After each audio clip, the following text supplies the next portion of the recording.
معسكرينا السنة 1979 وال31 مارس نفس الليل ونكبر فشلة لها 13.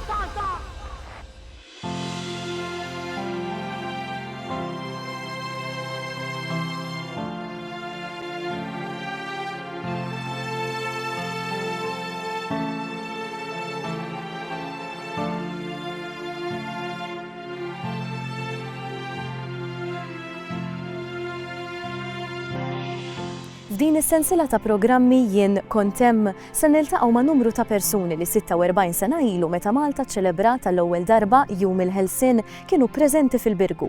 Il-mistieden fi tielet episodju se jkun l-eks Ministru Perit Carmenu Vella li minkejja li fl-1979 kien membru parlamentari ġdid f'isem il-Partit Laburista kien jaħdem mill-qrib ħafna tal-Prim Ministru Dom Mintoff.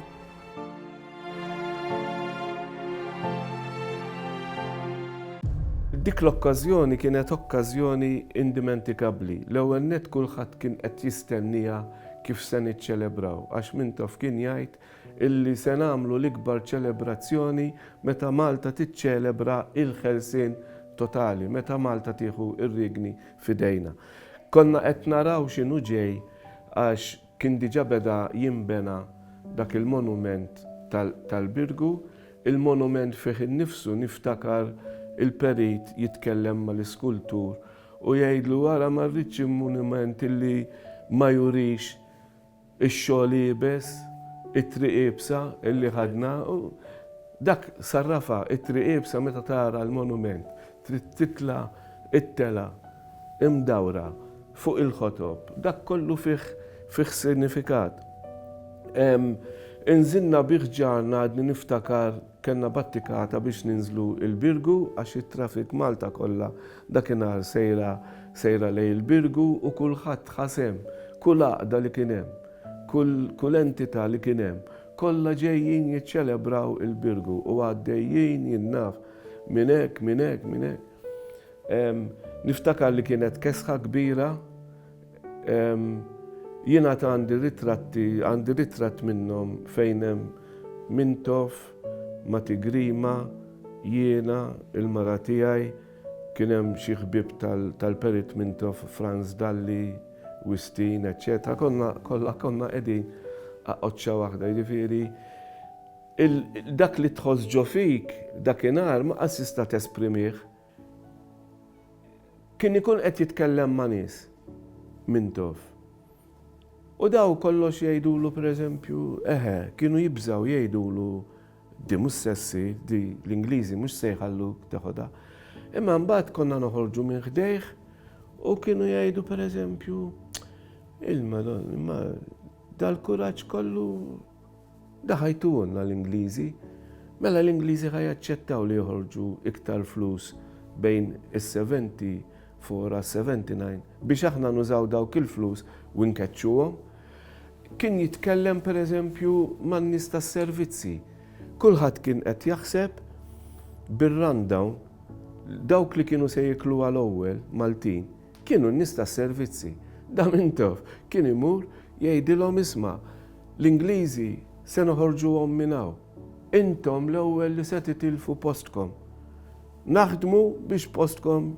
Imma kelma qed jgħidlek inti se titlef postok u għadek ma tafx fejn dieħel u kulħadd kien qed jistenna, naħseb anke l-Ingliżi stess, kienu jaħsbu li kixewxu lin-nies Maltin li jaħdmu magħhom tan-Navy, tal-Air Force, tal-Army, eċċetera. Daw kienu se jduru kontra Mintoff. Mentri l-ikbar support illi kellu Mintoff, apparti il-Maltin li mhumiex kienu n-nies tas-servizzi li daw baqgħu warajh u baqa' jfaħħarhom u baqa' jsemmihom u kien jgħid isma' jiena dment li għandi n-nies tas-servizzi warajja, m'għandix għalfejn noqgħod ninkwieta. Imma kellu foresight twila u kull ma kien jibda kien jibdih b'determinazzjoni.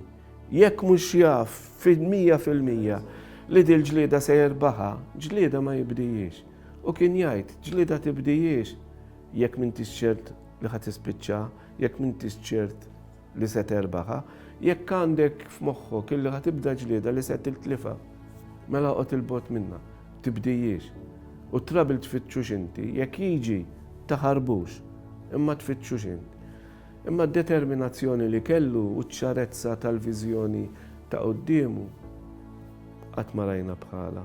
Għal Mintoff di ma kienx an end of an era, mhux kien it-tmiem tal-governanza Ingliża fuq Malta, le, kien il-bidu ta' xi ħaġa oħra, il-bidu fejn Malta ħadet raja f'idejha. Aħna Anto, meta nitkellmu fuq il-ħelsien ħafna drabi nirreferu li ma bqajniex taħt l-Ingliżi, imma il-ħelsien kellek il-ħelsien politiku, il-ħelsien ekonomiku, għandek il-ħelsien soċjali u il-ħelsien finanzjarju. Ħa nibdew mill-ħelsien politiku. Dak iż-żmien Malta kienet mal-Ingilterra biss. Aqqas kellna relazzjonijiet pereżempju mal-Ġermanja, ma' Franza, mal-Italja. L-Ingilterra Malta.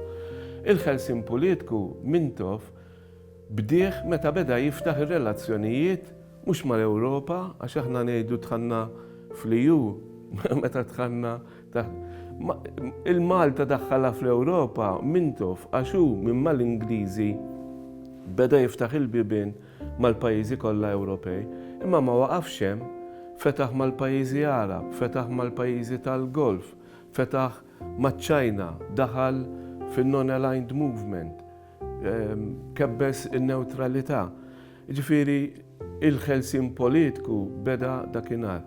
Il-ħelsien ekonomiku, aħna l-ekonomija tagħna kienet ekonomija bbażata biss fuq il-gwerer. X'kienu l-ġobbijiet ta' dak iż-żmien?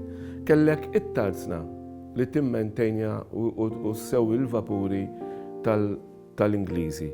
Kellek is-servizzi, l-Army, in-Navy u l-Air Force. Jien minn sitzijiet kelli xi erba' kollha qegħdin fis-servizzi, missieri fl-Air Force, wieħed fin-Navy, l-ieħor fl-Army. Imbagħad kien hemm iċ-ċivil li kien żgħir. Il-bqija il-privat l-unika ħaġa li kellu jimporta mill-Ingilterra u jbieħ għaw Malta. Dik kienet l-ekonomija Maltija. Meta Mintoff mar għal ħelsien ekonomiku, beda jiftaħ kullimkien. Industrial estates, banek, Ene Malta, Tele Malta, turizmu. Fetaħ, jekk nibda nsemmu l-lista li fetaħ Mintoff dak iż-żmien, u ma fetaħix waħdu Mintoff il-connections li kellu, il-political connections, il-ħbib fil-politika li kellu, Willy Brandt, Kreisky, iċ-Ċajna, ma żammhomx bħala ħbieb politiċi biss, beda jsarrafhom u bdiet ġejja l-għajnuna kienu jistmawh, kellu kredibilità kbira magħhom u kieku ma kienx għal dil-ħbiberija li Mintoff bena ma daw il-leaders ta' dak iż-żmien kieku llum Malta qas l-ekonomija tagħna għadha dik li kienet. Imma Mintoff ħadem biex niddiversifikaw u nbidlu l-ekonomija tagħna minn ekonomija bbażata fuq il-gwerra għal ekonomija bbażata fuq il-paċi. Jien nieħu gost li sallum dak il-proċess għadu għaddej anki bil-Prim Ministru tagħna Robert Abela. Mela semmejna il-ħelsien politiku, il-ħelsien ekonomiku, niġu issa soċjal. Is-soċjaliżmu trid tqassam il-ġid man-nies, ma il-ġid trid tagħmlu, ma tkunx taf tagħmlu, ma tagħmilx m'għandikx tqassam. Jekk naraw il-welfare state, qabel ma kellna xejn. Il-welfare state beda b'Mintoff, meta da beda soċjalment, edukazzjoni b'xejn, saħħa b'xejn, housing b'xejn, children's allowance minn meta titwielet, edukazzjoni, skola, università, kollox b'xejn. Fuq ix-xogħol, mhux biss ġab ix-xogħol, imma ġab il-kundizzjonijiet tax-xogħol. Qabel ħadd ma kien jaf x'inhu sick leave, ħadd ma kien jaf x'inhu sickness benefits, ħadd ma kien jaf x'inhu leave normali. Lista sħiħa, dak kien il-ħelsien soċjali. Imbagħad għandek il-ħelsien finanzjarju. Fi żmien Mintoff, meta tela Mintoff fis-71, fil-Kaxxa ta' Malta laqqas sab flus biex iħallas liċ-ċivil.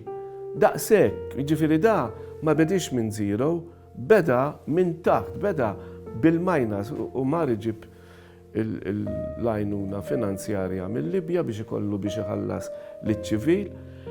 Meta għamel dawk l-affarijiet kollha li semmejna, l-ekonomija, il-welfare state u dawk l-affarijiet, mhux talli kompla jfaqqar il-Malta, imma fil-kaxxa ta' Malta ħalla xi 2.5 billion euros. Ġifieri għamel dawk l-affarijiet kollha u finanzjarjament tela mill-qiegħ u ħalla il-kaxxa ta' Malta mifquwa. Tinsix li di l-ewwel darba li Malta fi żmien twil qed nitkellmu f'sekli ħadet raja f'idejha u kellu jkun isu da Mosè li ħareġ il-lut minn taħt l-Eġizzjani u Mosè kien isu il-mentor ta' Mintoff. Mhux l-ewwel darba konna nkunu qed nieħdu niklu l-għarix u jibda. Meta jkun irid jitkellem pereżempju fuq leadership u hekk. Ara Mosè, ara kien iħobbu ħafna lil Mosè, kien jikkwotah mhux mill-lat reliġjuż, imma mill-lat illi da salva jew ħareġ il-poplu tiegħu minn taħt il-jasar ta' nazzjon ieħor. U għalih dak li għamel Mosè għal Lut għamlu hu għal Maltin u għal Malta.